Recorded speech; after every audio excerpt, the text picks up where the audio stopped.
With the days finally growing longer, I had an idea of splitting this session into doing the lower part of the body outside with some sprint training and some jumping, and then moving inside the home gym and do some upper body work.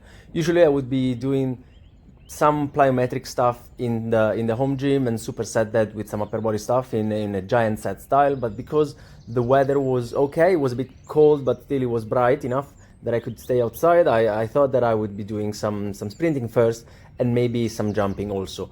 What ended up happening is that somehow I started feeling a bit of a discomfort, growing discomfort inside the elbows. That kind of elbow tendon inflammation that usually happens when either I don't warm up properly and I do some heavy bicep work or heavy pull-up stuff. In here, I don't really know what caused that, but the way that I structured the thing was doing some ace keeps and some general stuff to get the lower part of the body warm, and then going to do some sprints first, the first step of the sprints for 3 sets of 5 each, and then do some jumping as well. But what happened while I was doing the sprinting is that I believe it's the initial step where I am forcefully trying to bring my arms to aid the first step. Maybe that caused too much strain on the elbow. That was very weird. It's not like there was any weight at the end of that. I did not warm my elbows up, but I never really had that happen before, so that was weird.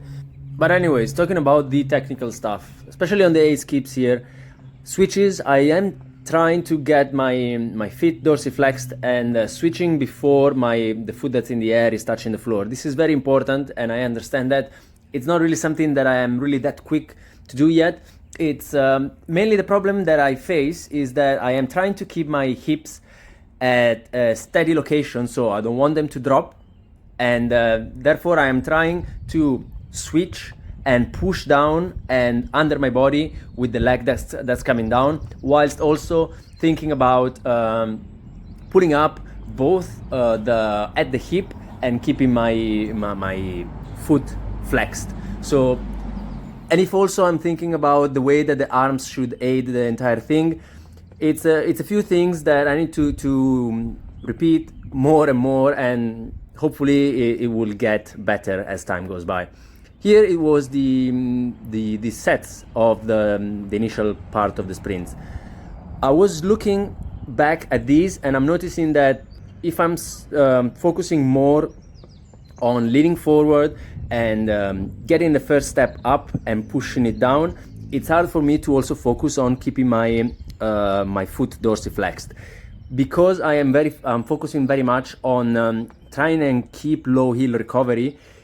I am almost dragging the tip of my front foot onto the floor, even though I know I have read that it's not necessary and it could probably create in the long run a bad movement pattern.